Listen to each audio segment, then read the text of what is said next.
이 찬양의 가사가 우리의 고백이 맞습니까? 아멘. 아멘. 우리 왕 되신 주님 앞에요, 우리의 두 손을 들고 또 주님 앞에 우리의 전심으로 예배하며 나아갔으면 좋겠습니다.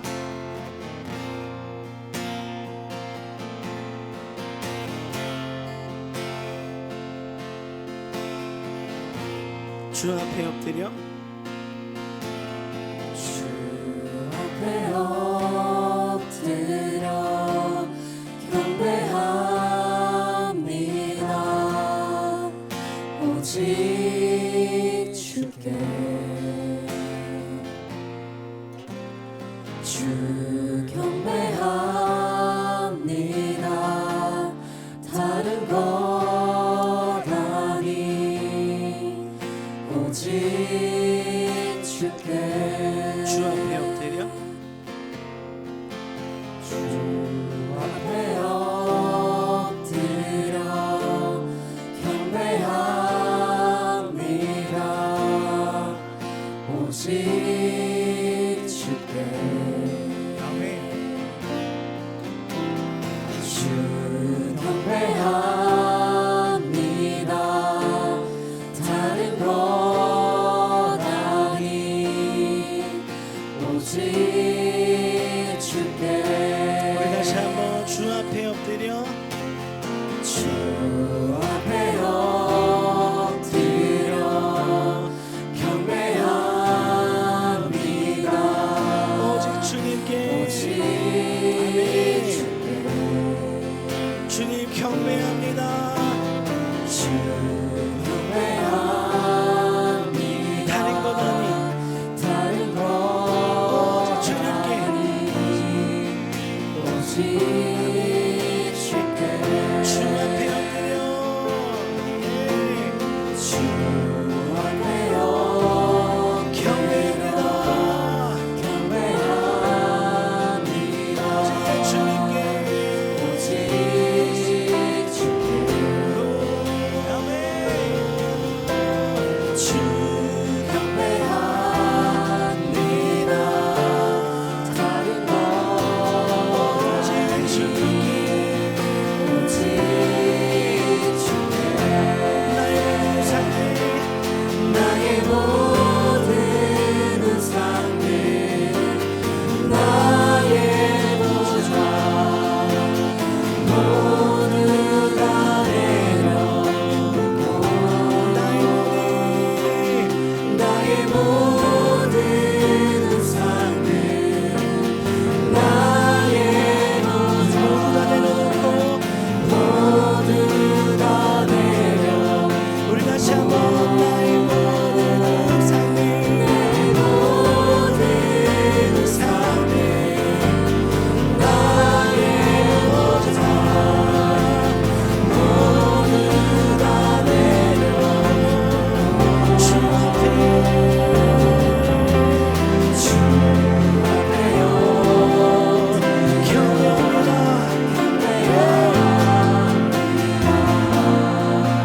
오직 우리 처음부터 찬양하겠습니다. 주 앞에 엎드려 주 앞에 엎드려 경배합니다.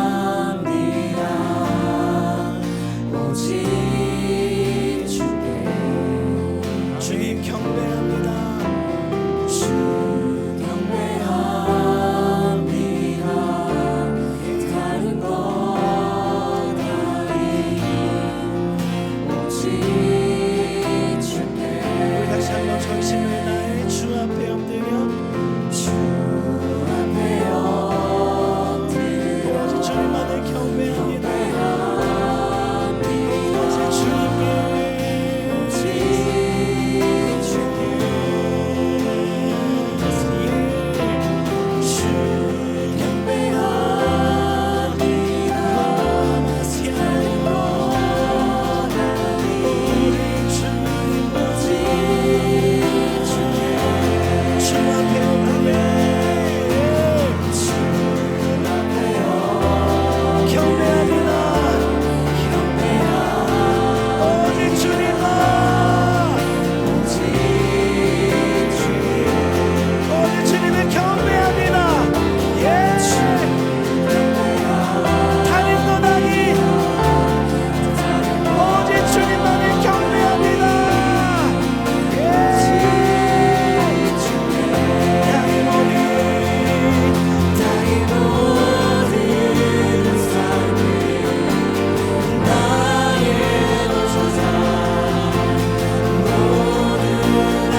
기도합시다. 주님만이 우리의 힘이십니다.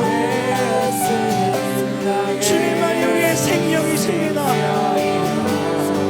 주님만이 나의 소망 되십니다.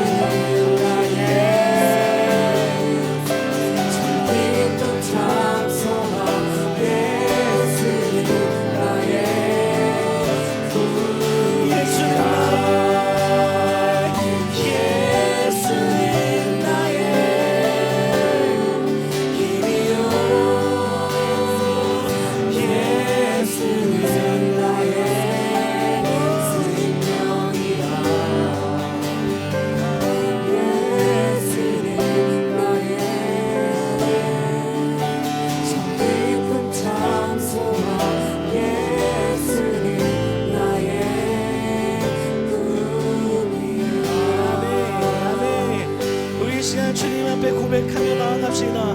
주님, 주님만이 우리의 힘이십니다. 주님만이 우리의 생명이십니다.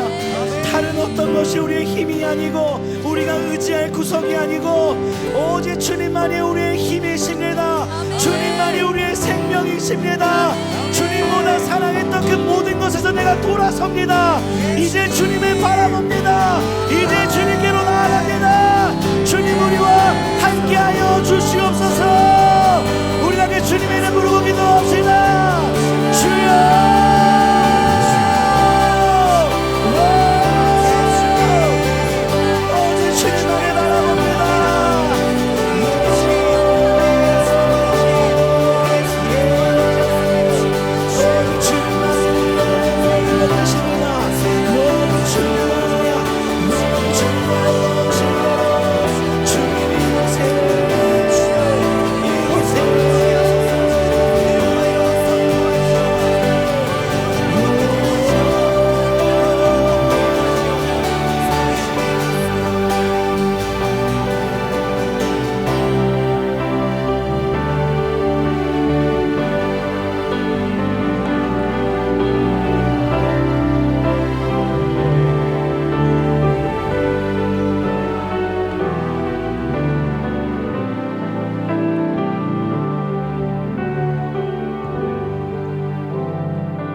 사랑이 많으신 하나님 아버지, 이번 한 주간도 삶에서 베풀어 주신 은혜에 감사드립니다. 한 주간 우리의 삶이 너무 꽉 차 있어서 지친 가운데서도 하나님을 더욱더 의지하지 못하고 세상 속에서 의지할 것들을 찾고 의지한 것을 회개합니다. 예수님의 보혈로 깨끗이 씻어 용서하여 주세요. 하지만 그런 상황과 삶을 다 하나님께서 이해하시고 보듬어 주시며 지켜 보호하여 주실 줄을 믿습니다. 그 믿음 가운데 우리가 세상을 살아가는 진정한 빛과 소금의 역할을 하나님께 의지하며 감당해낼 수 있기를 원합니다. 이번 청년부 설교 말씀 가운데 회심으로 내가 하나님을 주제심으로 고백하는 가운데 고민을 하고 있는 청년들이 많습니다. 우리 가운데 내가 중심되는 삶에서 하나님이 중심되는 삶으로 되게 하시고 말씀 속에서 세상을 살아가는 그리스도인으로 응답받게 하여 주세요. 또한 회심에 대한 말씀을 주제로 설교하시는 김영균 목사님께서도 하나님의 이끌어 주시는 은혜 가운데 말씀을 대언하실 수 있는 힘을 더하여 주세요. 우리는 정말 연약합니다. 하지만 삶에서 지칠 때 하나님을 의지하고 예수님의 마음을 품고 신뢰하며 나아가는 삶으로서 자유케 하시고 하나님의 비전이 나의 비전이 되게 하시는 꿈을 꿀 수 있는 청년들이 되기를 소망합니다. 이 세상이 아픔과 슬픔이 있으나 행복하고 기쁨이 있는 하나님 나라를 꿈꿀 수 있도록 하나님의 나라의 꿈을 품고 사는 통로가 되기를 소망합니다. 우리의 삶이 하나님 안에서 말씀 속에 물결을 타며 스며드는 단단한 공동체가 되게 하여 주세요. 앞으로의 우리와 하나님의 약속이 말씀 안에서의 언약이 되게 하시고 예수님의 향기를 풍기는 삶이 되게 하여 주세요. 또한 힘들고 아파하는 지체들을 위해 기도하는 공동체가 되게 하여 주시고 예수님의 마음을 품어주는 공동체가 되게 하여 주세요. 예배의 처음과 끝까지 주님께서 주관하실 줄을 믿사오며 예수님 이름으로 기도드립니다. 아멘.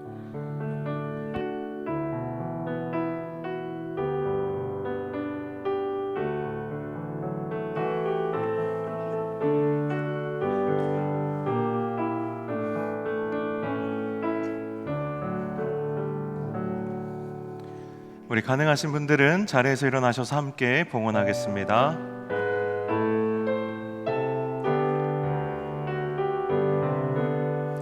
나의 보화 드리니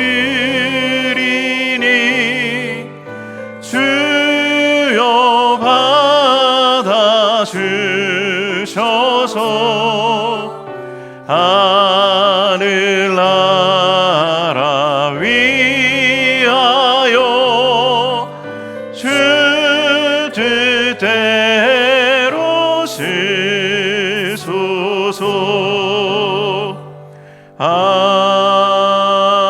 아멘. 하나님, 우리에게 베풀어 주신 그 많은 그 모든 일로 인하여 하나님 우리가 감사함으로 하나님 앞에 예물 봉헌하여 올립니다. 하나님, 우리에게 주신 물질의 일부만 떼어 하나님께 올려드림이 아니고 우리의 전부를 드리는 마음으로 주님 앞에 봉헌하오니 하나님 기쁘게 받아주시며 주님께 드려진 우리의 삶과 우리의 믿음의 고백들이 우리의 삶에서 온전히 정말 주님의 뜻대로 세워지며 이루어질 수 있도록 축복하여 주옵소서. 드려진 모든 예물이 하나님의 나라와 잃어버린 영혼들을 위하여 귀하게 쓰이는 물질 되도록 축복하여 주옵소서. 감사드리며 예수님의 이름으로 기도하옵나이다. 아멘.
와우, 네. 청년부가 어마어마한 스케일로 지금 청년 공동체, 우리 웨이브 공동체 보보봄 소풍을 준비하고 있습니다. 이거 뭐냐면요, 우리가 올해 이제 BMW라는 주제로 계속 말씀으로 우리의 삶 가운데 계속 흘려보내고 또 우리의 삶의 말씀의 영향력들이 흘러가기를 소망하는 마음들 갖고 있는데, 여러분 서로에게 한번 이렇게 질문해 보시겠어요? 너 말씀 앞에 서본 적 있어? 이렇게 한번 서로 한번 물어보면 좋을 것 같습니다. 너 말씀 앞에 서본 적 있어? 네, 여러분이 아까 영상으로 보신 그 벽이 창세기 1장 1절부터 요한계시록 끝부분까지 하나님의 말씀이 기록된 스테인레스 철판들이에요. 그 벽인데요. 여러분들의 삶을 좀 말씀 앞에 세워보는, 그걸 체험하는 시간을 좀 우리가 함께 가져보려고 합니다. 그런데 그냥 우리가 그런 은혜로운 이제 코스를 이제 혼자 갈 수도 있죠. 하지만 이번에 저희가 공동체로 함께 저희가 가는 것이고, 거기 이제 그 코스를 인도해 주실 가이드분도 섭외를 했습니다. 그래서 우리가 가서 유익하게 배움의 시간도 갖고, 하나님의 말씀이 어떻게 우리에게까지 전달되었는지에 대해서 좀 배우고, 그리고 나서 우리가 지적 영적인 양식만 먹는 것이 아니고, 여기가 양평이거든요. 우리 노량진 교회에는 양평에 또 뭐가 있죠? 양평에 우리 노량진 동산이 있습니다. 그리고 동산에는 뭐가 있죠? 맛있는 K 바베큐가 있습니다. 그래서 여러분들 오시면 말씀의 은혜도 같이 나누고, 그리고 또 바베큐도 같이 맛있게 먹고, 그렇게 하나님의 말씀 안에서 교제하는 시간을 가지려고 하니까요. 저는 한 80명 정도 기대합니다. 오늘 여기 오신 분들 거의 대부분 꼭 시간 내셔서 참석해 주시고, 같이 즐겁게 교제하고 또 은혜 받고, 정말 하나님의 말씀을 좀 만져보고 느껴볼 수 있는 시간도 같이 누릴 수 있으면은 좋겠습니다. 예, 여러분 꼭 시간 내셔서 오시면 좋겠고요. 내가 아침에 일어나기 좀 힘들 것 같은데 하시는 분들은 우리 순장님들께 모닝콜 부탁하시면 아마 최선을 다해서 여러분 도와주실 겁니다.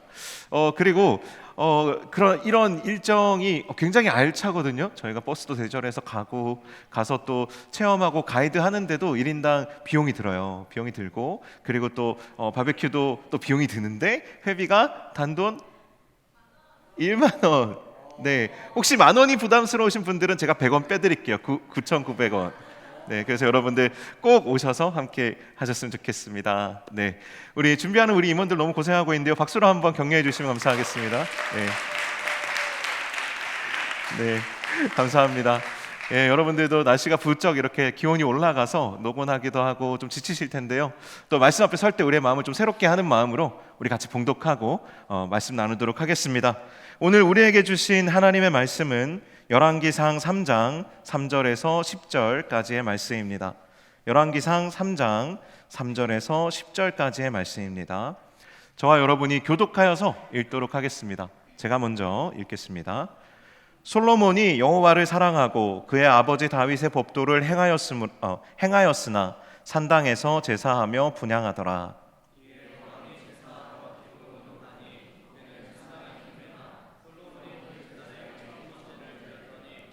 기브온에서 밤에 여호와께서 솔로몬의 꿈에 나타나시니라.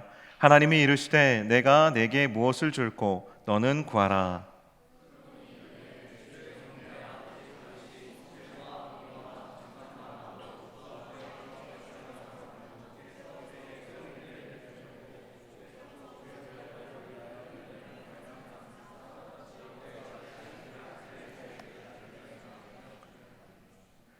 나의 하나님 여호와여, 주께서 종으로 종의 아버지 다윗을 대신하여 왕이 되게 하셨사오나 종은 아이라 출입할 줄을 알지 못하고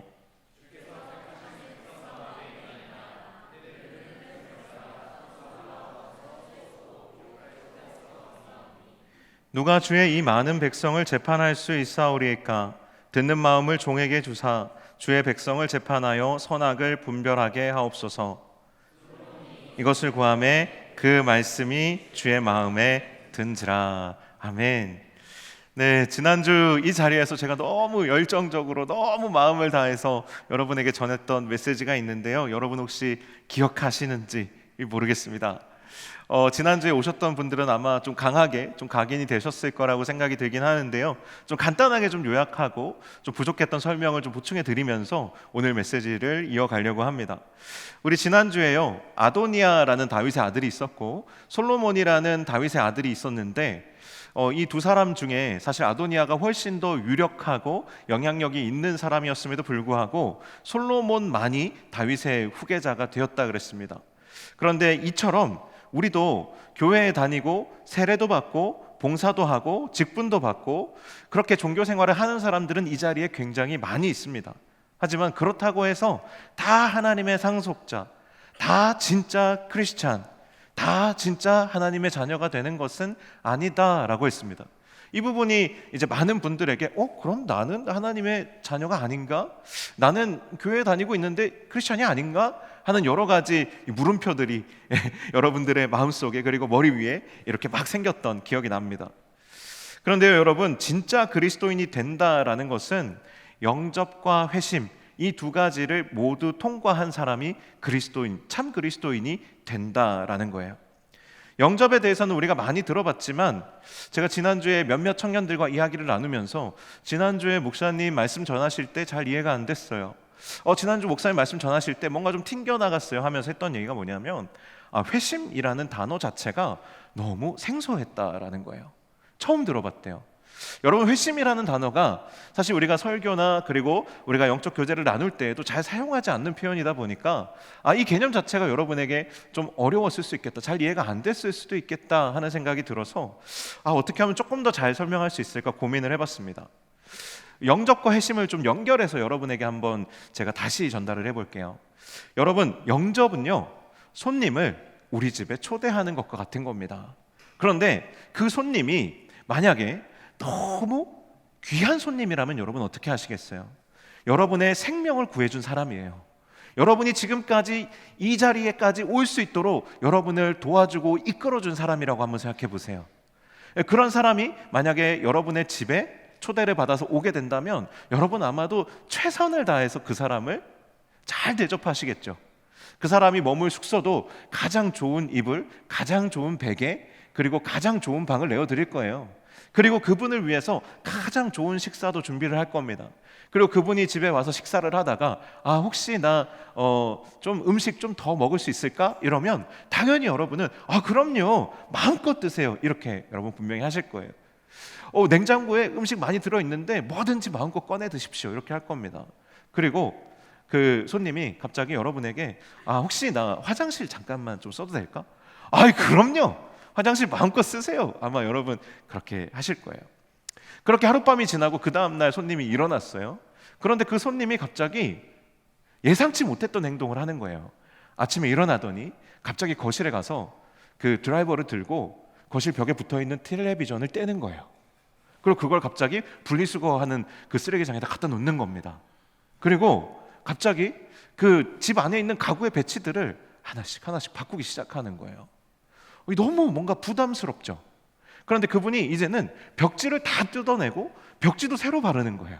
그러니까 완전히 딴 집이 되는 거죠.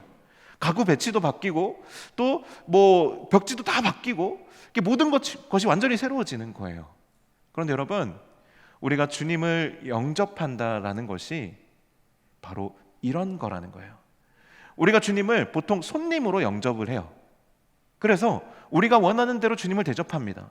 그런데 성경은 주님을 영접할 때 손님으로 영접하는 게 아니라 말 그대로 이 집의 주님, 주인으로 영접하는 거라고 말해요. 그래서 우리는 주님 너무 좋은 분이시죠. 주님 나를 너무 사랑하는 분이시죠. 나를 위해서 자기 목숨을 내어주신 분이시죠. 주님이 정말 나에게 있어서는 소중한 분입니다. 그렇게 손님으로 우리의 마음과 우리의 삶에 초대하고 모셔요. 하지만 우리가 미처 하지 못하거나 놓쳐버리거나 모호하게 남겨져 있는 부분이 있어요. 뭐냐면 성경은 우리가 참 그리스도인이 되는 가장 그 밑바탕에 예수 그리스도가 우리의 주님이 되셔야 된다라고 말해요. 나의 마음과 나의 삶의 주인이 나에서 예수님으로 바뀌는 것이 회심입니다. 제가 청년 지체들을 주중에 몇 명 이렇게 만났는데 그 지체들이 이렇게 이야기했어요. 신앙생활을 하면서 혹시 너의 삶이 주님의 것이라고, 너의 인생이 주님의 것이라고 분명하게 고백해 본 적이 있니? 라고 물어봤는데 분명하게 고백해 본 적은 없던 것 같아요. 그냥 무의식적으로. 오늘도 여러분 그거 아십니까? 오늘 찬양하면서 여러분 다 주님의 주되심을 고백했어요. 그런데 내가 하나님과 나 사이의 1대1의 관계 속에서 정말 진지하게 하나님 내 인생의 주인이십니다. 나의 성공, 나의 목표, 나의 계획, 내 인생의 모든 것은 주님의 것입니다. 내가 주를 위하여 한다고 하지만 주님 뜻이 아니면 나 언제든지 포기할 수 있습니다. 왜요? 내 인생은 주님의 것이기 때문입니다. 내 인생의 주인은 주님이시기 때문입니다. 말 그대로 주님이시기 때문이에요. 많은 성경 구절들이요 이것을 증거하고 있습니다. 마태복음 16장 16절에 보면 그 유명한 베드로의 신앙 고백이 있습니다. 우리 같이 한번 읽어보면 좋을 것 같습니다. 이거 시몬 베드로의 신앙 고백인데요, 우리 주님께서 이 믿음의 고백 위에 교회를 세우리라고 말씀하셨어요. 마태복음 16장 16절 말씀 같이 한번 읽어보겠습니다. 시작. 시몬 베드로가 대답하여 이르되 주는 그리스도시요 살아계신 하나님의 아들이시니이다. 예, 계속 띄워놔 주세요. 굉장히 번개같이 빠르시네요, 우리 방송팀. 네, 고맙습니다. 여러분, 베드로가 뭐라고 고백합니까? 주는 그리스도시요, 이렇게 고백합니다. 주와 그리스도가 이 신앙 고백의 핵심입니다. 그리스도는 뭡니까? 내 인생의 구원자라는 뜻이에요. 메시아 구원자라는 뜻입니다. 우리가 주님을요 만날 때 이렇게 만나요. 우리가 수련회에서 막 은혜 받고 하나님을 내가 만났다라는 느낌이 들 때, 막 내가 찬양하면서 기도하면서 회개하고 몸부림치면서 말씀 앞에 서서 뭔가 하나님의 사랑을 내가 경험했을 때 내가 정말 그 영적인 목마름이 해소되는 걸 느껴요. 그때 우리는 이 주님을 만났다라고 이야기하고, 그때 만난 그 주님은 보통 구원자세요. 고통 속에 있는 내 영혼을 건져주시고 고통 가운데 있는 나의 삶을 건져주시는 구원자로 우리 주님을 만난다고요. 그런데 우리는 그 주님에 대해서 구원자로는 고백하지만 그분을 우리의 주라고 고백하진 않아요.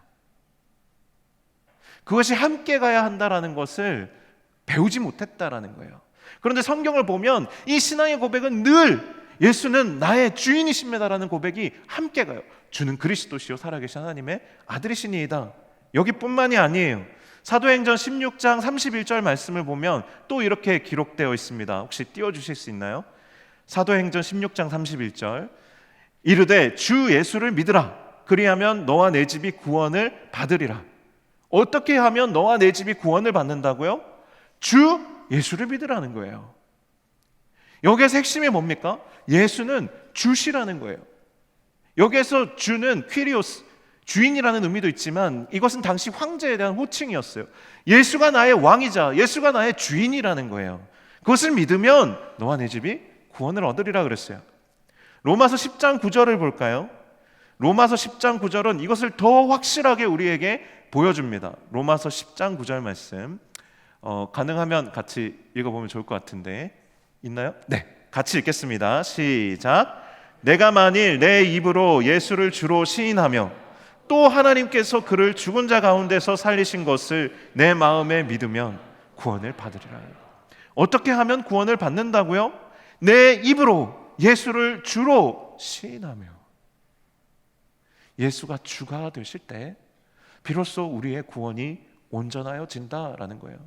이 말이 뭡니까? 예수가 주가 되실 때 비로소 내가 그리스도인이 되고 비로소 내가 하나님의 자녀가 되어진다라는 거예요. 그런데 예수는 나의 구원자이십니다. 이 고백을 하는 것은 쉬워요. 하나님을 만나면 그게 느껴지거든요.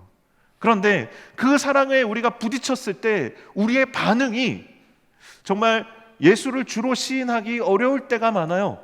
왜 그런지 아십니까? 왜 그러냐 하면 아직 우리가 하나님의 사랑을 다 알지 못하기 때문에 그래요. 하나님의 사랑을 우리가 온전히 알게 된다면, 그리고 내 인생의 한계를 분명하게 깨닫게 된다면, 그러면 우리는 우리의 인생의 운전대를 주님께 내어드릴 수밖에 없어요. 왜냐하면 그것이 너무나도 합리적인 것이고, 내가 이 세상의 그 어떤 것보다 주님을 선택한 것이 내 인생의 가장 큰 선택이기 때문에 그래요. 가장 큰 유익이기 때문에 그래요. 여러분 그거 아십니까? 내가 주님을 위해서 뭘 포기했습니다. 여러분 이런 말은 원래 성립하지가 않아요. 하나님, 저는 주님을 위해서 성공을 포기했습니다. 주님, 저는 주님을 위해서 학점을 포기했습니다. 학점 포기하지 마세요. 학점을 포기했습니다. 우리가 이렇게 고백할 때에는 이게 성립하지가 않는다고요. 왠지 아세요? 우리는 주님을 선택하기 위해서 포기한 것처럼 말하지만 우리가 선택한 주님은 그것과는 비교할 수 없을 정도로 어마어마한 것이에요. 어마어마하신 분이세요. 너무나도 귀한 것을 이미 우리는 붙잡았기 때문에 이것 때문에 뭘 잃었다? 이것 자체가 지금 성립하지 않는 거예요. 여러분 저한테 100원만 주세요. 제가 100억을 드릴게요. 이런 것과 똑같아요. 여러분이 100원을 주고 100억을 얻었는데 100원을 포기했다고 하실 거예요? 그게 말이 된다고 생각하세요? 100억을 얻기 위해서 100원을 포기했다? 이게 말이 됩니까? 우리가 하나님을 영접하고 하나님을 내 삶의 주인으로 고백한다라는 것에서 내가 뭘 포기했다? 이건 성립하지 않는 거예요, 사실은. 너무나도 자연스럽고 당연한 것이에요. 그것을 깨달아가는 것이 신앙생활이고, 그것을 내가 결정적으로 고백하게 되는 순간이 진짜로 내가 주님을 내 삶에, 내 마음에 영접하고 회심하여 주로 고백한 거예요. 주로 영접한 거예요. 솔로몬의 생애가 이런 우리의 회심의 여정을 아주 요약적으로 잘 보여줍니다.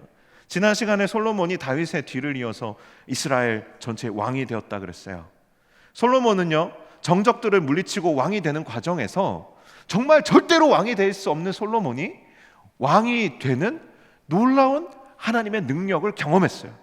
그리고 솔로몬 자신을 택하여서 왕으로 세우시는 그 하나님의 전능하심과 하나님이 나 솔로몬을 얼마나 사랑하시는지, 그리고 그 하나님이 그냥 잠들어 계시거나 그냥 죽어 계신 분이 아니라 정말 살아 계시고 역사하시는 분이시라는 걸 온 몸으로, 온 존재로 경험했어요. 하나님 만났다라는 얘기예요. 솔로몬이 경험한 하나님은 두 가지예요. 태어나면서부터 솔로몬은 우리로 치면 모태 신앙이었어요. 다윗의 왕실에서 태어났죠. 우리도 뭐 금수저, 뭐 은수저, 뭐 이렇게 뭐 흙수저, 아니면 저는 수저도 없어요, 뭐 이렇게 수저 없이 태어났어요. 이런 분들이 있을지 모르겠지만 여기에 있는 분들 중에 거의 대부분은 최소한 십자가를 물고 태어나셨을 거예요. 왜냐하면 우리는 모태신앙으로 자라온 분들이 이 중에 굉장히 많을 것이기 때문에, 그럴 것이라고 예상이 되기 때문에 우리는 태어나면서부터 하나님을 경험하고 하나님을 알아갈 수 있는 가장 좋은 그런 환경에서 자라온 부분들이 굉장히 많을 거예요. 솔로몬도 그랬어요. 그리고 솔로몬은 후에 그가 성장해 나가는 과정 속에서 자신을 왕으로 세우시는 살아계신 하나님, 전능하신 하나님, 나를 택하시고 구원하시고 나를 사랑하시는 하나님을 정말 충분히 경험했어요. 우리도 그렇죠. 모태신앙으로 태어나서 하나님을 만난다는 것이 뭔지 잘 모르는 상태로 이렇게 자라오다가 어느 한순간 주님을 만난 분들이 여기에 많이 계실 거예요. 솔로몬과 굉장히 비슷한 거죠. 그런데 좀 이상한 것이죠. 내가 태어나면서부터 하나님을 알았고, 또 자라오면서 하나님이 어떤 분이신지도 여러 번 경험했어요. 하지만 여전히 내 신앙은 부족한 것 같고, 문제가 생기면 불안하고 두렵고, 또 정말 어려움에 부딪히면 의심도 들고 신앙이 흔들리고 불신이 올라오고, 내가 그리스도인이 맞나? 하나님이 계신가? 이런 생각들이 들기 시작하고, 또 그러다가 하나님을 만나면 하나님 살아계신 것 같다 다시 믿게 되고, 이러한 믿음과 불신 사이를 계속 쳇바퀴 돌듯이 매번 제자리로 돌아오면서 그렇게 계속 돌아가는 삶을 여러분 살고 계시지 않습니까? 사실 솔로몬도 그렇습니다. 오늘 본문을 보면 놀라운 하나님을 솔로몬이 경험하면서 왕이 됐습니다. 그런데 솔로몬이 왕이 돼서 처음으로 하는 일이 있어요. 뭐냐 하면 일천번제를 드리는 거예요. 일천번제. 여러분, 일천번제 뭔지 아십니까? 일천번제는 1000마리의 제물을, 소 1000마리를 번제로 하나님께 드리는 거예요. 그래서 1000번에 걸쳐서 드렸는지 1000마리를 한꺼번에 드렸는지 어쨌든 간에 제물 그 1000마리를 제사로 드리는 거예요. 솔로몬이 왕이 되자마자 갑자기 이런 엄청나게 큰 규모의 번제를 드립니다. 왜 그랬을까요? 솔로몬의 일천번제. 솔로몬은 왜 일천번제를 드렸을까? 여러분 생각해 보신 적 있으세요? 뭔가 지금 이렇게 세바시처럼 이렇게. 솔로몬은 왜 일천번제를 드렸을까? 여러분은 언제 안 하던 새벽 기도를 시작하십니까? 여러분은 언제 안 하던 금식 기도를 하세요? 여러분은 언제 안 하던 성경 통독을 시작하십니까? 여러분의 삶이 카메라 막 따라오네? 네. 여러분의 삶이 뭔가 막혀 있을 때, 여러분이 감당할 수 없는 어떤 시련에 부딪혔을 때, 그 문제를 해결하고자 여러분 신앙적으로 힘을 쓰는 거 아니에요? 그게 논리적으로, 현실적으로, 물리적으로 내 능력 안에서 해결 안 될 때 신앙적으로 돌파구를 찾기 위해서 여러분 새벽 기도하고 금식하고 통독하고 막 그렇게 하지 않냐라는 거예요. 솔로몬이 지금 이러고 있는 것도 사실은 저는 비슷하다고 생각해요. 오늘 본문에 솔로몬이 하나님 어떻게 만나는지 아세요? 1000번제를 드리고 나서 그날 밤에 꿈에 하나님이 나타나셔서 솔로몬에게 내가 너를 위해 무엇을 해줄 거라고 말씀하세요. 여러분 상식적으로 한번 생각해 보세요.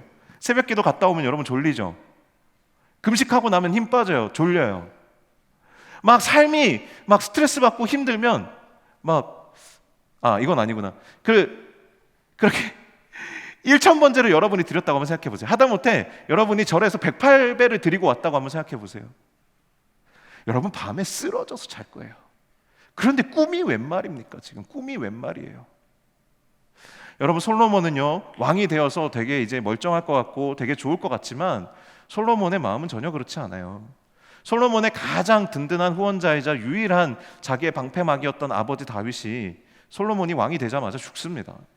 그리고 나서 또 다윗의 명령에 따른 것 같은 모양새지만 솔로몬과 왕권을 두고 경쟁하던 아도니아, 이 형이에요. 이복형이긴 하지만 그를 죽입니다. 그리고 그 아도니아를 지지했던 그 다윗과 가장 가까웠던 신하 요압, 사실 솔로몬에게 이 요압은 큰아버지와 같은 존재예요. 작은 아버지나 큰아버지와 같은 존재인데 그도 죽입니다. 그런 식으로 정적들을 죽이는데 이 정적들이 되게 멀리 있는 사람들이 아니에요. 다 나와 같이 왕실에서 어렸을 때부터 자라오면서 봐왔던 사람들을 이 왕권을 지키기 위해서 죽여나가야 하는 그 고통스러운 과정을 지금 솔로몬이 통과한 거예요. 그가 얼마나 괴로웠겠어요. 얼마나 그의 심신이 위태로웠겠습니까? 그리고 나라 안팎으로 굉장히 불안정했어요. 그 바로의 공주와 바로 혼인합니다. 그리고 왕궁을 짓고요.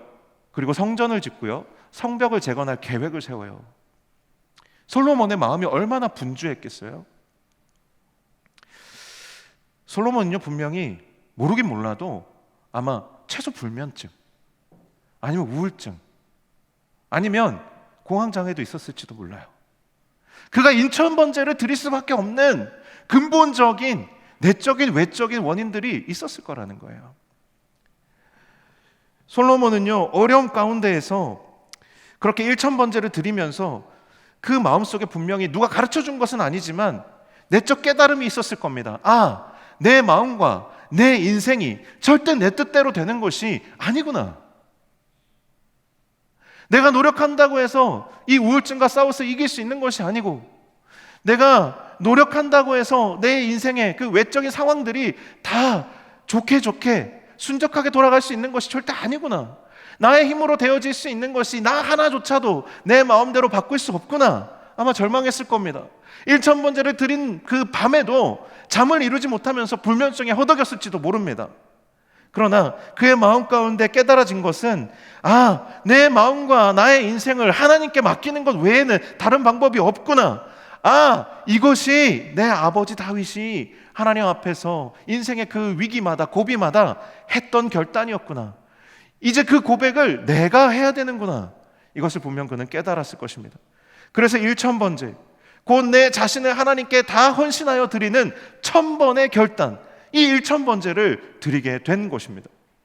솔로몬의 꿈에 나타나신 하나님께서 솔로몬이 1000번제를 드리고 쓰러져서 잠들었을 때 그의 꿈에 나타나 말씀하십니다. 내가 내게 무엇을 줄고 너는 구하라. 그때 솔로몬의 고백을 보면 참 놀랍습니다. 우리가 아까 이제 봉독하면서 다 읽었지만 제가 한 번 더 읽어드릴 텐데 그냥 따라오면서 보시면 좋을 것 같습니다. 그냥 들으시면 될 것 같습니다. 어떤 단어가 가장 많이 반복되는지를 보시면 됩니다. 열왕기상 3장 6절에서 9절 말씀입니다. 솔로몬이 이르되 주의 종 내 아버지 다윗이 성실과 공의와 정직한 마음으로 주와 함께 주 앞에서 행함으로 주께서 그에게 큰 은혜를 베푸셨고 주께서 또 그를 위하여 이 큰 은혜를 항상 주사 오늘과 같이 그의 자리에 앉을 아들을 그에게 주셨나이다. 나의 하나님 여호와여, 주께서 종으로 종의 아버지 다윗을 대신하여 왕이 되게 하셨사오나 종은 작은 아이라 출입할 줄을 알지 못하고 주께서 택하신 백성 가운데 있나이다. 그들은 큰 백성이라 수요가 많아서 셀 수도 없고 기록할 수도 없사오니 누가 주의 이 많은 백성을 재판할 수 있사오리까? 듣는 마음을 종에게 주사 주의 백성을 재판하여 선악을 분별하게 하옵소서. 여러분, 솔로몬이 자기 자신을 하나님 앞에서 뭐라고 고백합니까? 솔로몬이 자기 자신을 뭐라고 고백합니까? 종이라고 고백합니다. 솔로몬의 진짜 신분은 뭡니까? 왕입니다. 그는 왕이지만 하나님 앞에서 자기를 종이라고 고백합니다. 왕이 자기 자신을 종이라고 고백할 때 그때 어떤 일이 일어납니까? 이 나라의 진짜 왕이 누군지가 드러납니다. 이 이스라엘 나라의 왕이, 진짜 왕이 누굽니까? 하나님이시라는 겁니다. 솔로몬의 인생의 진짜 왕이 누굽니까? 하나님이시라는 겁니다. 솔로몬은 지금 이 고백을 자신의 인생의 위기 앞에서 절절하게 하고 있는 것입니다. 그런데 이 솔로몬의 고백을 하나님께서 너무나도 기쁘게 받으셨습니다. 그의 고백이, 그 말씀이 주의 마음에 든지라. 솔로몬의 인생의 진정한 구원은 여기에서부터 시작된 겁니다. 나는 종입니다. 주님이 나의 주인이십니다. 하나님께서 솔로몬의 고백을 기뻐하셨습니다. 그래서 하나님은 솔로몬이 구한 것보다 훨씬 더 많은 것을 주시기로 약속하십니다. 열왕기상 3장 11절에서 14절 말씀입니다. 우리 한번 같이 보겠습니다. 제가 읽어드리겠습니다. 이에 하나님이 그에게 이르시되 내가 이것을 구하도다.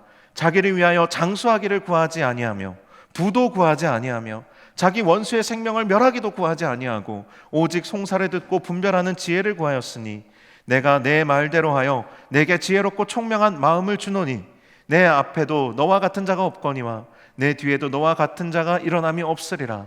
내가 또 내가 구하지 아니한 부귀와 영광도 내게 주노니 내 평생의 왕들 중에 너와 같은 자가 없을 것이라. 내가 만일 내 아버지 다윗이 행함같이 내 길로 행하며 내 법도와 명령을 지키면 내가 또 내 날을 길게 하리라. 아멘. 하나님은요, 자신에게 자신의 삶을 의탁한 그 사람을 책임지십니다. 이것이 하나님을 주인으로 고백한 이에게 주시는 진정한 구원이고 하나님의 자녀에게 주시는 풍성한 삶입니다. 여러분, 지난주에 회심에 대한 설교를 들으면서 여러분 어떤 의문들이 드셨습니까? 아마 이런 의문들이 드셨을 겁니다. 회심이 도대체 뭐지? 이건 아까 이제 설명을 드렸고요. 그럼 나는 회심했나? 이것이 아주 중요한 질문입니다. 그리고 아직 회심을 앞두고 있는 분들은 이런 고민이 생길 거예요. 내가 하나님을 경험하기는 했는데 진짜 내 인생을 정말 다 드려도 괜찮을까? 내가 회심하면 당장 내일부터 뭔가 내가 다르게 살아야 되는 거 아니야? 달라져야 되는 거 아니야? 내가 뭔가 안 하던 걸 해야 되는 거 아니야? 회심하면 도대체 뭐가 달라지는 거지? 이 질문들이 있으실 겁니다. 여러분, 회심이란 내가 주인되고 내가 책임지는 인생에서 주님이 주인되고 주님이 책임지시는 인생으로 살아가기로 결단하는 것입니다. 그래서 결단이자 의탁이에요. 보통은 하나님의 사랑을 깊이 경험할 때 이 회심이 동반되는 경우가 많습니다. 그러나 꼭 신비한 체험이나 극적인 경험이 없어도 하나님의 사랑에 대한 지적인 이해와 동의를 통해 아주 신중하게 이 일들이 일어나기도 합니다. 아, 하나님이 나를 정말 사랑하시는 게 맞구나. 내 인생에는 진짜 내 스스로 해결할 수 있는 답이 없구나. 아, 그러면 나는 하나님을 믿고 그 사랑을 받아들이고 그리고 하나님을 내 삶의 주인으로 고백해야 되겠다. 이런 티 같은 그런 회심도 일어날 수 있다라는 거예요. 그래서 회심에서 중요한 것은요, 체험보다 내 인생의 주인이 하나님이시라는 진실한 고백이 중요해요. 여러분, 인생에 한 번은 이 고백이 반드시 여러분에게 진실되게 일어나야 합니다. 이 회심에 여러분의 일대기에 반전이 없이는 여러분이 정말로 그리스도인이 되었다 할 수 없는 것이에요. 그렇다고 해서 여러분, 체험이 전혀 필요 없는 것이 아닙니다. 체험도 필요합니다. 내가 지적인 깨달음을 얻고 하나님에 대해서 알게 되고 이해하게 되고 또 동시에 체험이 또 거기에 보태지면서 이 하나님에 대한 신뢰와 믿음이 더 굳건하여지고 여러분의 회심이 더욱 분명하여지는 거예요. 내가 지적으로 깨닫는 것과 체험하는 것이 서로 교차하면서 반복되면서 우리의 신앙이 견고해지고 더 분명해지는 것입니다. 회심 이후에 여러분 어떠한 삶의 변화가 따라올까요? 회심 이전에 내가 어떠한 삶을 살았는가에 따라서 회심 이후의 변화의 양상이 좀 다르게 나타납니다. 예를 들어서 과거에 나는 막 술 먹으면 사람 때리고 욕하고, 그리고 마음이 공허하니까 막 마약하고, 그리고 또 그래도 마음이 공허하니까 막 성적으로 방탕하게 살고, 그러다가 하나님을 알게 됐어요. 하나님을 체험했어요. 그리고 내 삶의 주인이 하나님이심을 고백하게 됐다고 합시다. 그러면요, 그 사람의 삶은 거의 진짜 90도 이상 바뀔 거예요. 180도 바뀔 겁니다. 그 사람의 회심은 굉장히 분명하게 보일 거예요. 그런데 반대로 내 원래 나의 삶이 상당히 도덕적이고, 주변 사람들과의 관계도 꽤 돈독하고 인간성 좋고, 나름 머리도 똑똑하고 사회생활 잘하는 그런 사람이었다고 한번 생각해 봅시다. 그 사람은 회심을 해도요, 크게 그 사람의 삶에서 당장 바뀌거나 달라져 보이는 것들이 많지는 않을 거예요. 그러나 내가 내 삶의 주인을 주님으로 고백하는 순간 그 사람의 내면에는 엄청난 변화가 일어나기 시작하는 거예요. 그전에는 자기 의를 위해서, 내가 사회생활 잘하기 위한 수단으로, 그리고 내 어떤 양심을 만족시키기 위해서 그런 일들을 했다면, 혹은 사람들의 시선 때문에 그런 일들을 했다면, 혹은 내 마음의 공허함 때문에 내가 그런 일들을 했다면, 이제는 주님의 그 사랑과 주님이 주신 그 은혜를 힘입어서 기쁨으로 신앙생활하고, 기쁨으로 이웃들을 섬기고, 내가 사명감을 가지고 의미 있게 나에게 주어진 일들을 해나가게 될 거라는 거예요. 동기가 완전히 달라지는 거예요. 방향성이 완전히 달라지는 겁니다. 눈으로 보이는 것은요, 급격한 변화가 없을지 몰라도요, 그 사람의 내면이 완전히 바뀌었기 때문에 그 사람의 인생의 방향은 점점 더 바뀌어갈 겁니다. 그래서 앞에 이야기했던 막 술 먹고 약하고 물란하게 살고 방탕하게 살았던 그 사람의 삶이 갑자기 360도는 아니겠죠, 180도 바뀌게 되면, 180도 바뀌게 되면 그런 것들을 보고 우리가 뭐라고 이야기하냐면 급진적 회심이라고 이야기하는 거예요. 그런 사람들이 막 TV에 나와서 간증하는 거예요. 그러나 대부분의 사람들이 어떻게 회심하냐면요, 점진적 회심을 해요. 겉으로 보기에는 이 사람이 진짜 그 인생의 주인이 바뀐 게 맞나? 뭐가 달라졌지? 이런 생각이 들지만 그 사람은 시간이 지날수록 점점 더 깊은 하나님의 사람으로서의 향기를 내뿜어요. 우리가 화를 쏠 때 처음에 각도가 1도만 여기서 바뀌어도 그 1도의 차이가 관역을 맞추냐 못 맞추냐의 차이로 1도만 바뀌어도 아예 관역을 맞출 수가 없거든요. 그런데 그 말은 반대로 1도만 바뀌어도 관역을 완벽하게 꿰뚫을 수 있게 되기도 한다라는 거예요. 그런 것처럼 우리가 정말로 우리의 마음 가운데 주인이 그리스도시다, 예수님이시다 라고 고백하게 된다면, 그것을 여러분이 정말로 신중하게 고민하고 정말 진심으로 결단하게 된다면, 당장 여러분의 삶에서는 환경도 변한 것이 아니고 내 삶의 자리가 변한 것이 아니기 때문에, 당장 내가 심각하게 바꿔야 될 것들이 내 삶에 많지 않기 때문에 큰 변화가 일어나지 않을 수도 있어요. 하지만 여러분의 인생을 길게 놓고 볼 때 여러분의 인생은 완전히 다른 인생이 될 거예요. 우리가 회심해야 되는 아주 중요한 이유가 여기에 있어요. 여러분, 우리가 회심하지 않으면요, 이 회심이라는 것이 아무것도 아닌 것 같지만 이건 아주 중요해요. 여러분, 내가 지금 당장은 회심 못하겠어. 그러면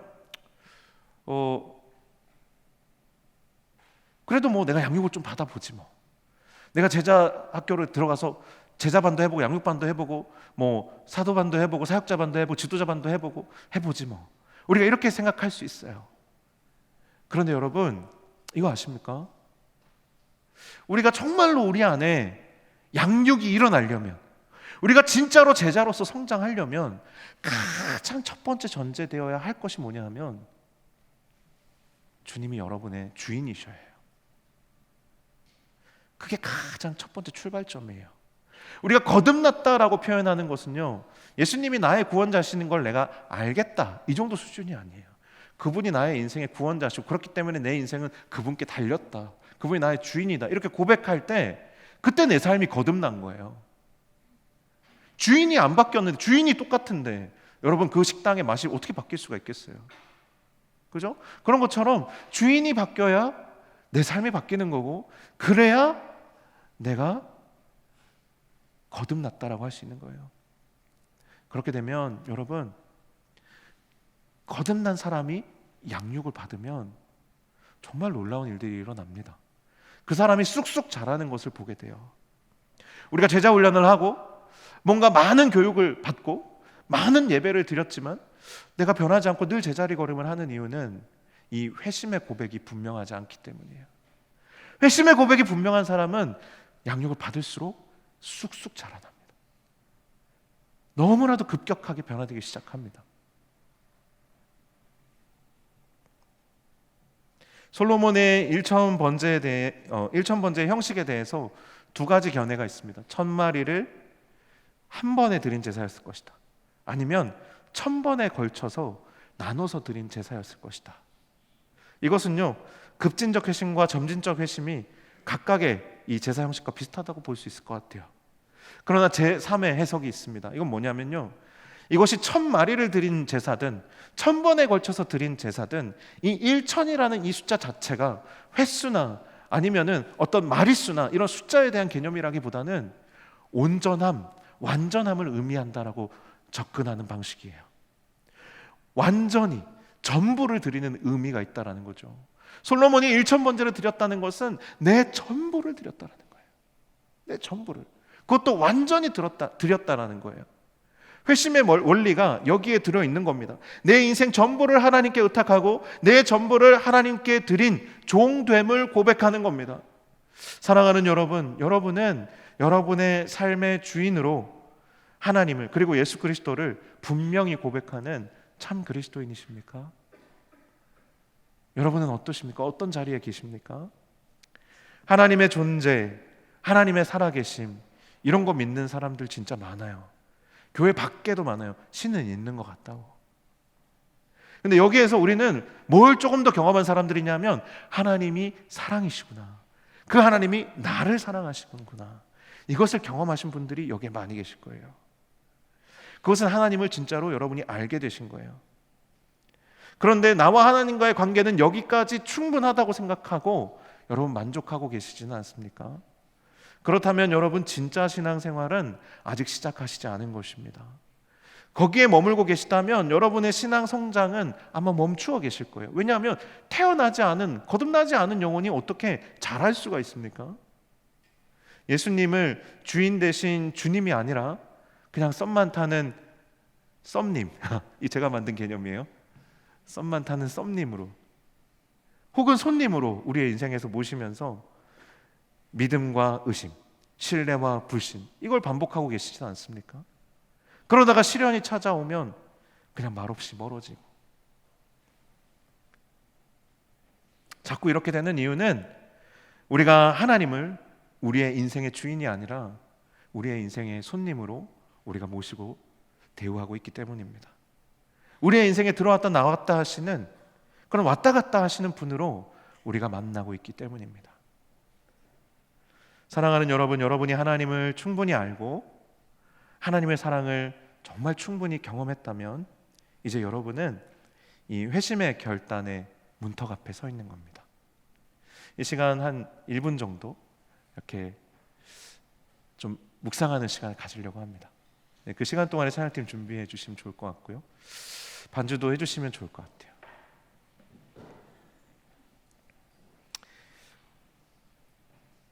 여러 번의 수련회나 여러분의 인생의 어떤 한 번의 예배나 또 아니면 개인적인 어떤 기도의 시간이나 하나님이 여러분에게 깊이 찾아오신 순간들이 있었을 겁니다.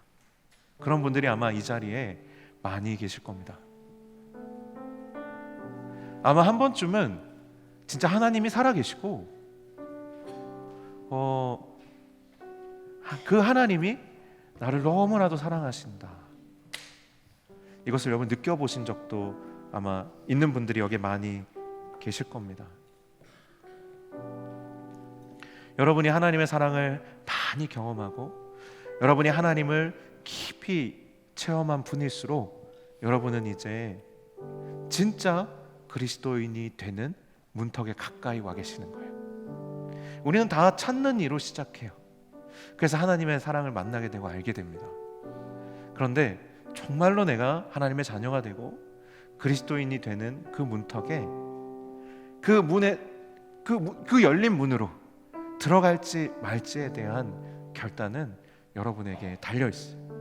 그 결단이 뭐냐면 여러분의 삶의 주인, 그 주인을 주님으로 고백하고 그 내 인생의 집에, 내 마음의 집에 소유권을, 그 열쇠를 하나님 아버지께, 우리 주 예수 그리스도께 넘겨드리는 거예요. 우리 이 시간 한 1분 정도 좀 묵상했으면 좋겠습니다. 나는 어느 정도 준비가 되어 있는지, 나는 하나님의 사랑을, 하나님의 은혜를 아직 더 알아가야 하는 상황 가운데 있는 사람인지, 아니면 이제는 내가 정말 하나님의 사랑을 충분히 내가 느꼈고 누렸고, 그럼에도 불구하고 내가 아직 두렵고, 그래서 내 인생의 주인의 하나님으로 고백하는 것이 아직 조금 어렵게 느껴진다면 이 시간 그것을 결단하고 주님께 내 삶을 드린다라고 고백할 수 있는 용기를 달라고 성령 하나님 도와주십시오, 이렇게 좀 고백하시면서 기도하시면 좋겠어요. 많은 사람들이 하나님께 우리의 인생을 맡겨드리는 것을 두려워합니다. 주인이 바뀌는 것을 두려워해요. 왜냐하면 하나님이 정말 마음대로 해버리실까 봐요. 나를 갑자기 아프리카 오지에 선교사로 보내버리실까 봐요. 나를 정말 가난하고 배고픈 상황 가운데 내던져 버리실까 봐요. 내가 이 세상에서 그냥 아웃사이더로, 루저로 살아가게 해버리실까 봐요. 그러나 여러분, 우리 하나님은 절대 그런 분 아니시잖아요. 아니시잖아요, 여러분. 여러분이 정말로 하나님의 사랑을 조금이라도 맛봤다면 우리 하나님 그런 분 아니라는 거 저보다 여러분이 더 잘 아시잖아요. 우리 잠시만 묵상하고 기도하다가 함께 찬양하겠습니다.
예수 하나님의 아들, 예수 하나님의 아들, 말씀으로 오신 주, 그 말씀을 믿는 자들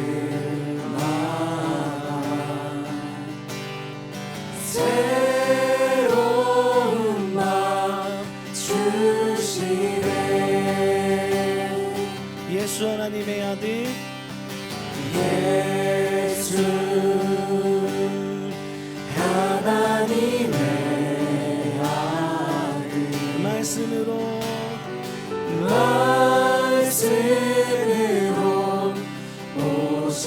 주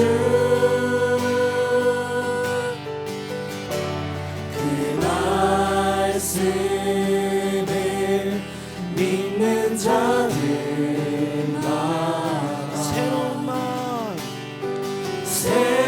새로운 맘 주시네. 우리의 마음 돌이켜 우리의 마음 돌이켜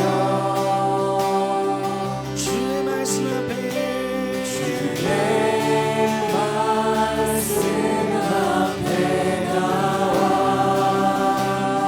모든 우상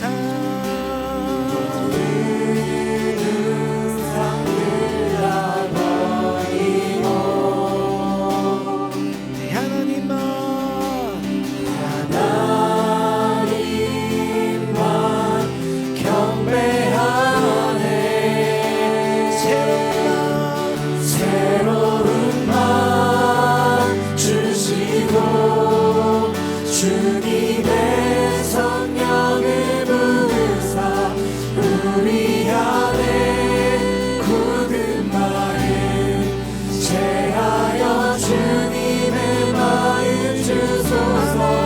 그리하여 내 삶이 주의 말씀 안에 거하며 주의 영광 주의 나라 드러나는 삶 되게 하소서. 예수 하나님의 본체 예수 하나님의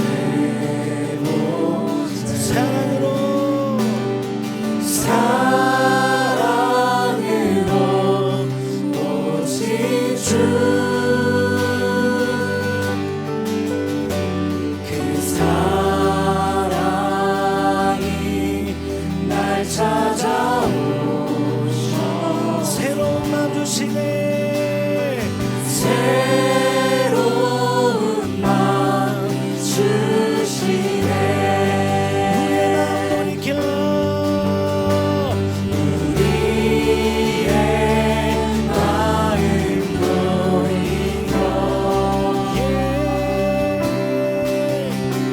주의 말씀 앞에 나와 모든 우상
성령의 부사 우리 안에 굳은 마음 채하여 주님의 마음 주소서. 그리하여 내 삶이 주의 말씀 안에 거하며 주의 영광 주의 나라 드러나는 삶 되게 하소서. 아멘.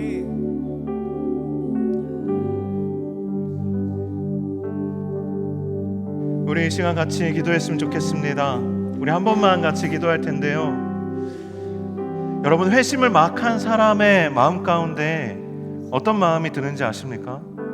정말 내 삶의 주인을 주님으로 모시고 이제 내가 주님의 종으로 살아가기를 결단한 사람의 마음 가운데에는 두 가지 마음이 있습니다. 한 가지는 이제는 내 인생을 내가 운전하지 않아도 되는 평안함과 자유함이 있습니다. 세상의 그 어떤 것에도 휘둘리거나 끌려다니지 않아도 되는 자유함이 있습니다. 그런데 한 가지 우리의 마음을 무겁게 하는 것이 있다면 이제 어떻게 살아가야 할지에 대한 막막함입니다. 우리가 회심하고 나면요, 그동안 내가 그냥 생각 없이 해왔던 그 모든 것들을 이제 생각하며 하게 됩니다. 고민하며 하지 않았던 것들을 정말 고민하며 하게 돼요. 내가 이것을 해도 되는지, 이것이 정말 주님이 기뻐하시는 건지, 그것이 신경 쓰이기 시작합니다. 그것이 불편해 보이지만 그것이 이제 진짜 여러분이 그리스도인이 되었다는 증거입니다. 내가 내 마음 가는 대로 살지 않고 이제는 내가 주 뜻대로 살기로 작정하였으니 이제는 내가 의탁한 주님의 그 뜻대로 내가 살아야 할 터인데 막막한 것이 당연하죠. 그래서 이전에는 기도하라 그래서 했다면 이제는 기도하지 않고서는 하나님의 뜻을 알 수 없기 때문에 기도하게 됩니다. 이전에는 내가 정말 읽기 싫고 듣기 싫은데 들어야 되는 말씀이었다면, 또 교훈적이고 유익한 그냥 설교였다면, 이제는 내가 정말 주님의 뜻대로 살아가기 위해서 하나님을 좀 알아야겠는데 정말 나에게 너무 정말 필요해서 읽는 말씀이 되게 되고 정말 나에게 절실해서 듣게 되는 설교가 되게 되는 것이죠. 회심이 여러분의 신앙생활을 아마 원점으로 돌이키는 그런 기점이 될 겁니다. 이전에 내가 어렸을 때부터 배워왔던 기도하고 말씀 보는 모든 습관들이 이제는 내가 마치 다시 유치원에 들어간 것처럼 내가 하나하나 다시 배워야 될 겁니다. 기도하는 법도요, 정말 인격적으로 주님과 만나는 통로로서 다시 배워야 할 거고요, 말씀 보는 법, 설교를 듣는 자세, 예배드리는 태도 다 여러분 새로 배워야 될 겁니다. 성숙함의 유혹을 받지 마십시오. 그걸 뿌리치십시오. 여러분이 갓 회심했다면 여러분 신앙생활 새로 시작하신 겁니다. 처음부터 내가 기도해야 되는 이유부터 시작해서 내가 예배해야 하는 그 이유들까지, 내가 살아가면서 하는 모든 선택에 대해서 하나님께 묻는 것이 사실 당연한데 지금까지 묻지 않고 살아왔다면 여러분 그 묻는 번거로움을 통해서 여러분 자라나게 되실 겁니다. 우리 이 시간 같이 기도합시다.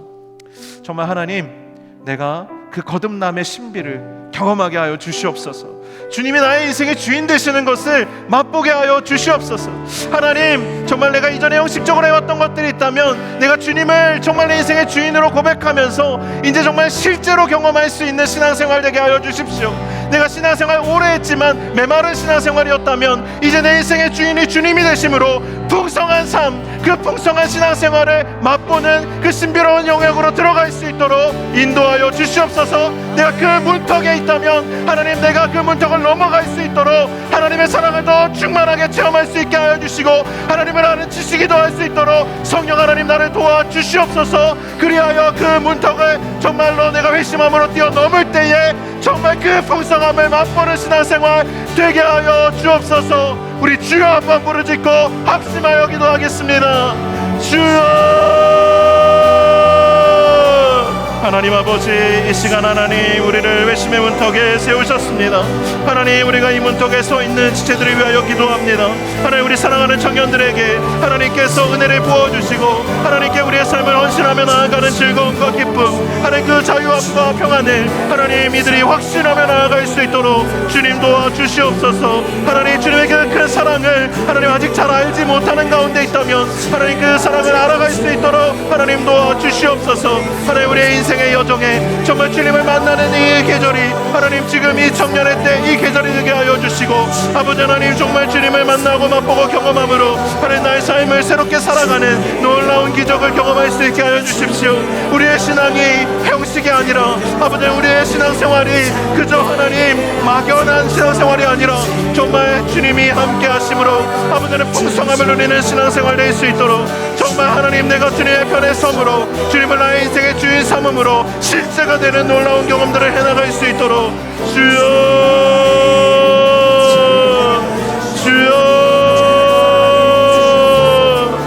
주님 은혜를 부어주시기를 원합니다. 우리가 고민할 때에 응답하여 주시옵소서.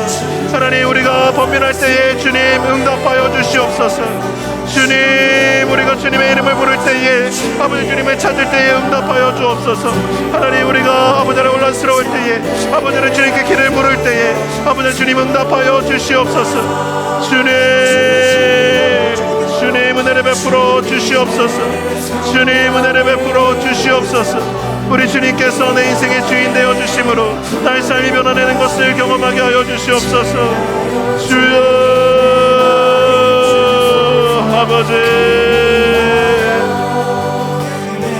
주님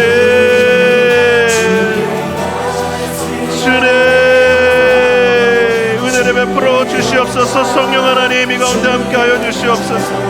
주님, 우리의 마음 가운데 주님 일하여 주시옵소서. 주님, 우리 마음 가운데 일하여 주시옵소서. 주님, 주님을 알게 하여 주시고 주님의 그 행하시는 일들이 아버지 우리 안에 깨달아지게 하여 주시고, 주님, 우리의 삶을 주님께 드리는 아버지의 놀라운 결단이 우리 가운데 회복될 수 있도록 하나님 그 고백으로 돌아올 수 있도록 주여 아버지 인도하여 주시옵소서. 주여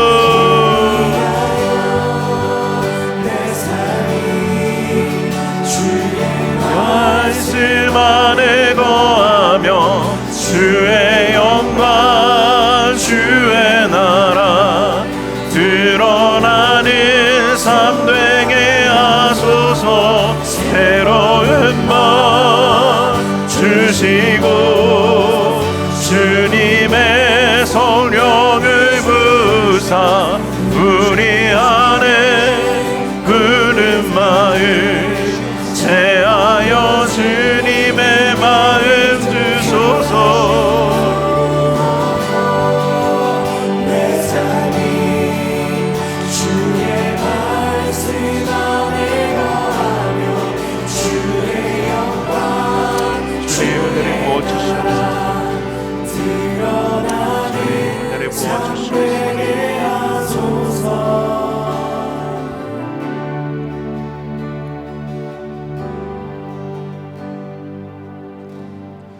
이제는 우리 주 예수 그리스도의 은혜와 아버지 하나님의 놀랍고 크신 사랑과 성령의 교통하심이 하나님의 사랑을 알기를 사모하고 또 회심의 문턱에서 고민하며 주님의 도우심을 구하는 사랑하는 청년들 위해, 또 하나님 회심 이후에 주님께 길을 물으며 이제 정말 주님의 자녀로 진짜 그리스도인으로 살아가기를 소원하며 주님의 인도하심을 구하는 여기에 모인 모든 주님의 자녀들 위해 이제로부터 영원토록 함께하여 주시기를 간절히 축원하옵나이다. 아멘.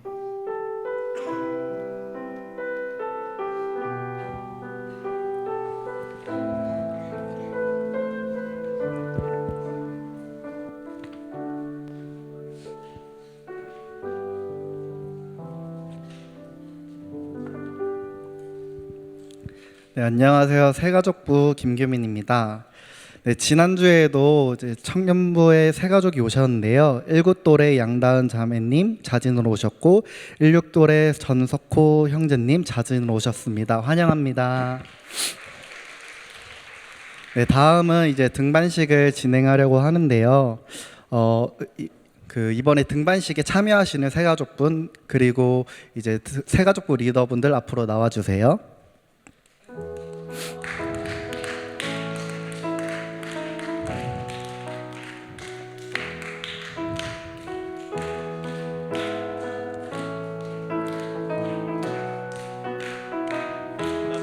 네. 네.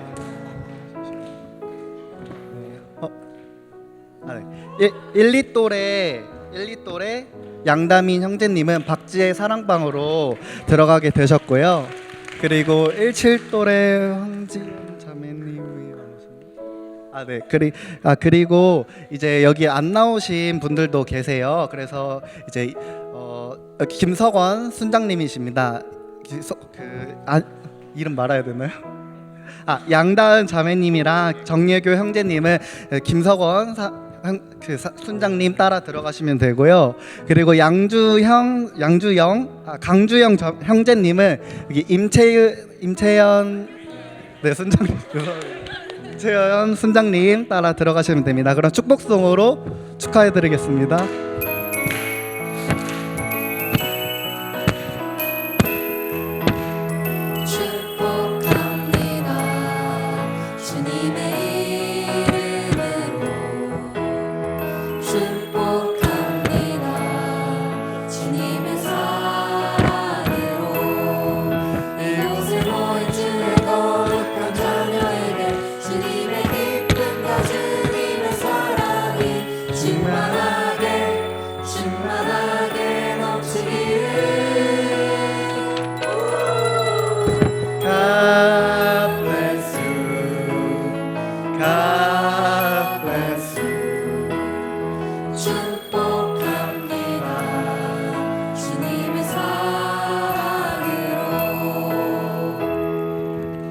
전도사님 기도해 주시겠습니다. 네, 우리 등반자들을 위해 기도하겠습니다.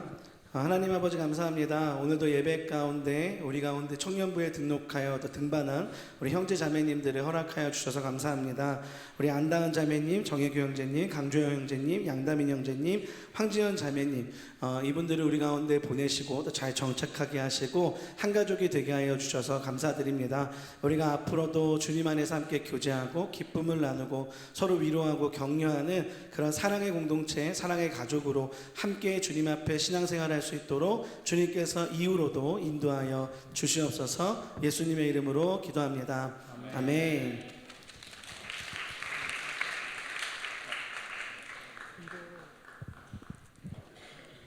네, 안녕하세요 여러분. 제가 오랜만에 다시 앞에 나오게 됐는데요.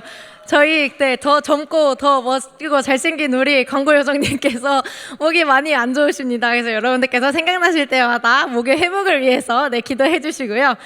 오늘 사실 광고는 여러분 많이 없고 저희가 정말 한 가지 좀 강조해서 광고 드릴 게 있습니다. 네, 두 번째, 이대로 봄을 보내버릴 순 없다. 웨이브 봄봄봄 소풍인데요. 제가 이 봄봄봄 양평으로 함께 떠나봄, 웨이브 청년 공동체를 만나봄, 그리고 살아있는 성경을 같이 느껴봄이라는 봄봄봄 주제로 저희가 봄 소풍을 준비를 했습니다. 그래서 이미 벚꽃은 떨어졌지만 저희 또 같이 함께 이 봄을 즐길 수 있는 프로그램을 계획하고 있는데요.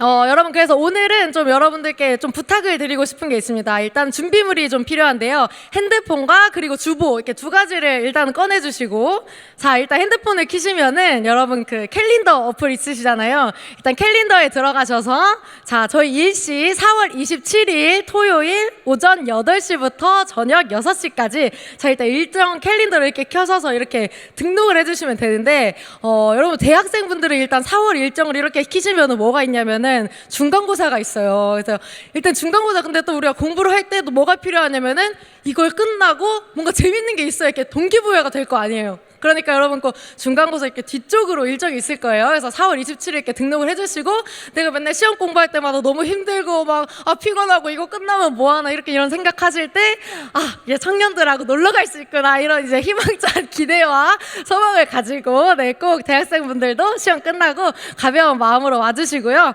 그리고 또 이제 근로자 또 직장인분들은 5월 1일에 또 근로자의 날이에요. 근데 여러분 이번 주에 수요일 날 쉬셔서 아시겠지만 이게 또 수요일에 공휴일이 있으면 또 주말이 두 번인 것 같은 느낌이잖아요. 그래서 여러분 또 주말에 토요일에 근데 토요일에 나 이렇게 좀 집에서 쉬고 싶은데 또 양평까지 가가지고 또 힘들게 이렇게 왔다 갔다 하면은 나 지쳐서 월요일에 출근은 어떻게 하고 막 이렇게 걱정 많이 하시잖아요. 근데 그런 걱정 안 해도 된다. 어차피 수요일에 우리가 또 쉬는 날이 있으니까 주말에 이렇게 열심히 우리 청년 공동체 또 섬기면서 또 즐겁게 놀러 갔다 올 수 있으니까요. 여러분 꼭 4월 27일 토요일 기억해 주시고 캘린더에 꼭 저장해 주시고요.